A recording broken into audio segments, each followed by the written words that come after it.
Hello, I'm Dr. Miriam Russell, and this short video explains how to attribute to the author to avoid plagiarism using MLA format. Summarizing someone's ideas without attribution is plagiarism, and plagiarism is considered a serious breach of academic integrity. There are three types of in-text citations that use the author's name.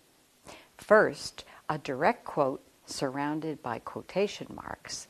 For example, Smith said, comma, quote, "My observations indicate constantly increasing tidal levels," close quote.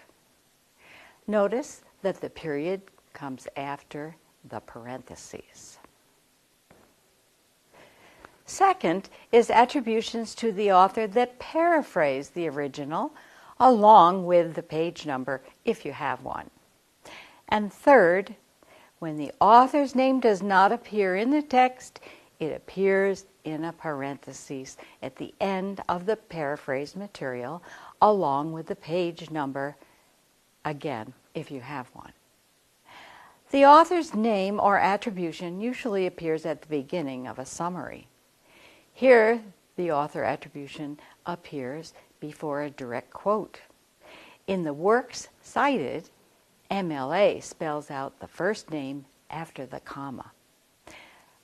Remember, if you have a page number, it should always appear in a parenthesis at the end of a direct quote or paraphrasing. The page number also appears at the end of each work cited listing.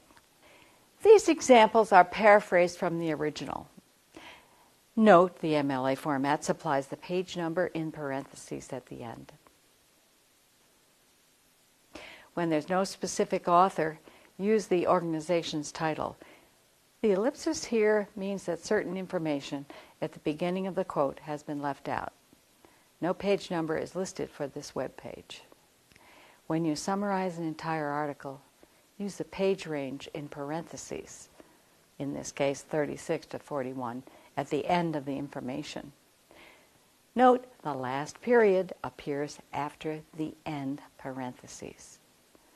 Also, remember to use a comma to separate the attribution from the rest of the summary. Remember that MLA calls its list of sources works cited.